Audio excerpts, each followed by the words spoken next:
Well, it's looking like Roe v. Wade is going to be gone in a matter of potentially just a few months. And what is the Democratic response? Well, it technically exists.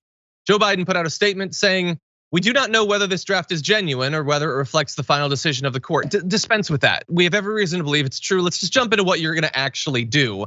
So he says, we've argued in court for Roe v. Wade. Okay, well, apparently that didn't. So again, we can push past that at this point. I believe that a woman's right to choose is fundamental. Okay, we'll see if that is actually that core value of yours is demonstrated in what you actually do. So he says, let's see. If the court does overturn Roe, it will fall on our nation's elected officials at all levels of government to protect a woman's right to choose. And it will fall on voters to elect pro-choice officials this November.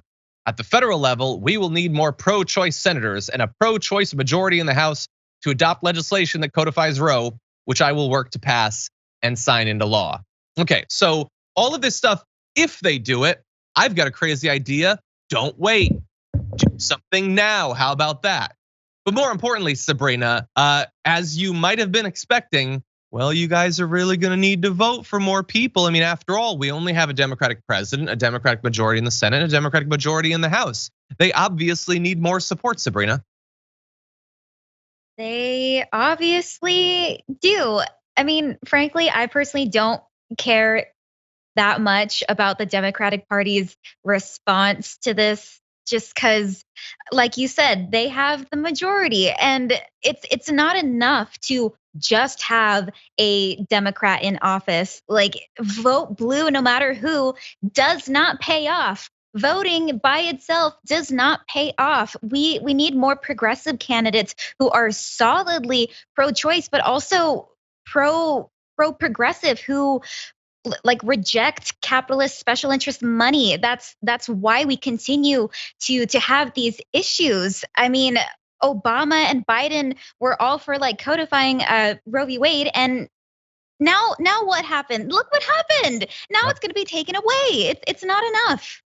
No, it's clearly not. I mean, like, look, do we need to continue to vote for pro-choice politicians? Sure. I would argue maybe more important than that is pro doing literally anything politicians, having a position technically that you never act on, that you never do anything on, is interesting. I guess you can put it in your Twitter bio or your LinkedIn or something. It doesn't do anything in the real world though.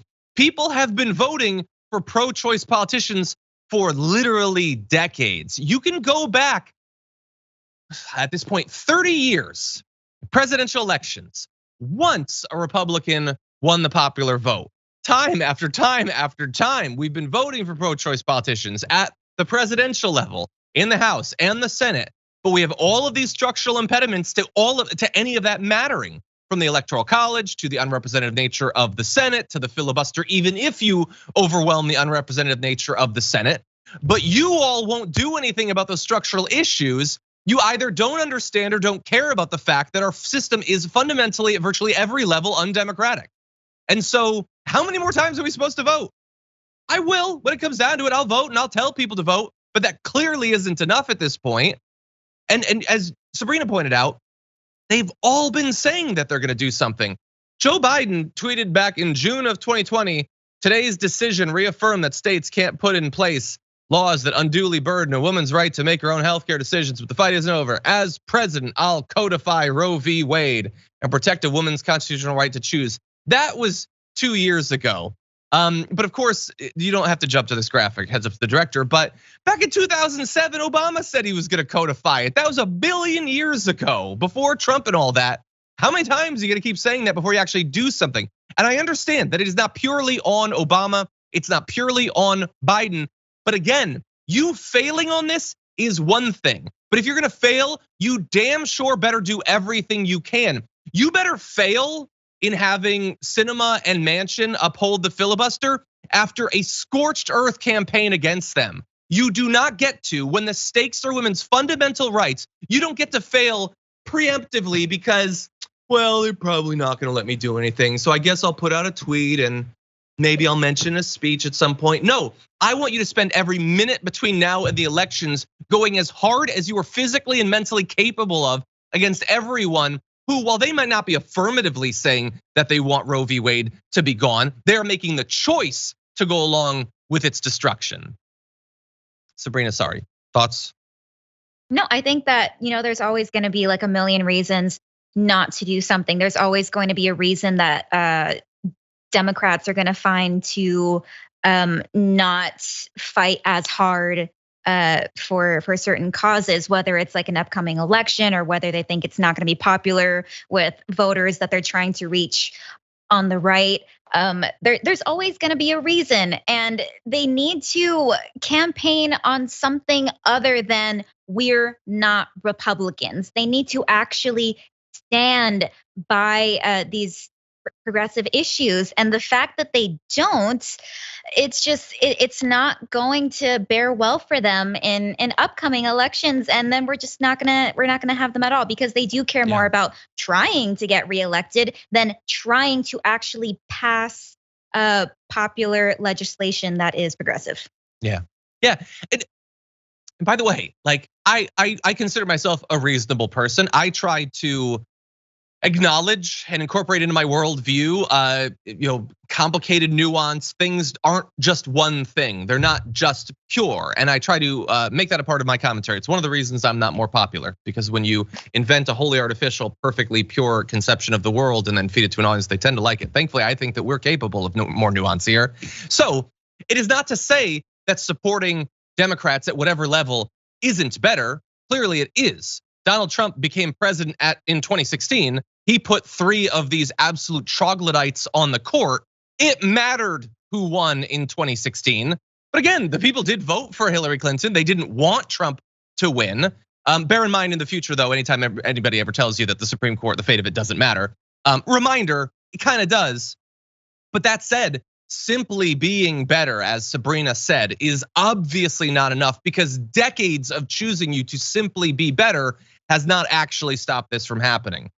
But I need to jump to just a few more things. So first of all, Biden is calling for codifying it into law. Okay, Schumer and Pelosi they're trying to play the card of like, their history will look poorly on them who have done. No, history doesn't care. History isn't concerned about its reproductive rights, okay? Let's focus on the people. But Bernie is saying we should codify it, but he's also saying that we should end the filibuster if necessary to do it. So let's hear that, Biden.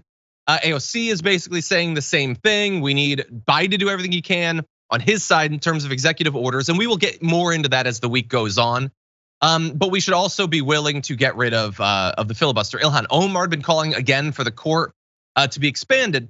But to be clear, there's no reason at this point to believe that Manchin or Sinema are going to be any more willing to do that for this than anything else. What's funny though is Sinema, who had been very quiet up until very close to us going live about this entire thing, she put out a statement saying this: a woman's healthcare choices should be between her family, and her doctor.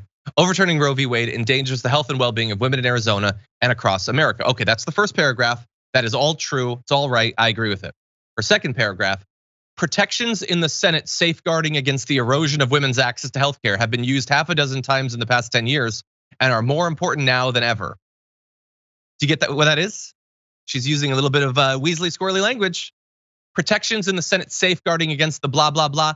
That's the filibuster. That's what she's saying. She's saying the filibuster is necessary to protect women's health and rights. And it's more important now than ever. Now that the filibuster will be used to stop Roe v. Wade from being codified into law. So if you think that she is going to budge on this without a scorched earth nuclear campaign against her, she is telling you in literally the second paragraph of her response to this, I am more firmly behind my supposed fake veneration for the filibuster than ever before. And so you can add women's like rights and autonomy and all that to the garbage pile of things that she doesn't give a damn about. This fake idea that she cares about the filibuster, which is that is an opportunistic thing to stop her from having to affirmatively vote things down to support her donors. Instead, the filibuster just provides that instantaneously. You can now add women's rights to that. So, yeah, by the way, someone's pointing out in the chat right now, Ketanji Brown Jackson has to look at this. That's gonna be great.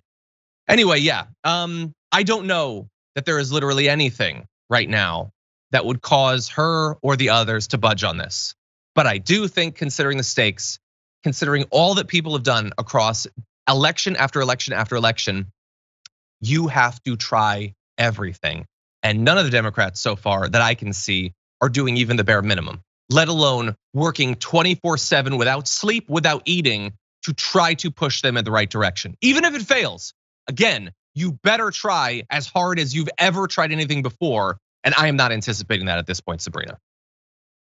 You know, senators like Kyrsten Sinema and even Joe Manchin are really, they're really in it for the long con, I think, because genuinely they are just, Republicans in sheep's clothing, and they are really just able to bring the Democrats down so very down with these conservative ideas. Like, here she is trying to protect the filibuster when maybe that could be the thing that actually, might help Roe v. Wade in this specific situation.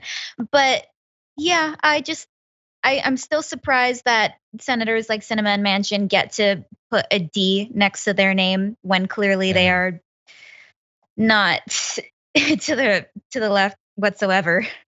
100%. Yeah. Yeah, the White House Correspondents' Dinner, Trevor Noah made that joke about her being a closet Republican.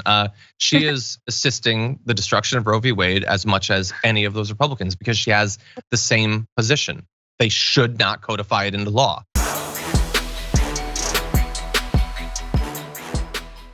For more political news breakdowns, interviews, stories of activism, and me trying my hardest to care about the occasional big celebrity news story, subscribe to our YouTube channel at youtube.com/The Damage Report. And you can ring the bell wherever it is so you don't miss anything.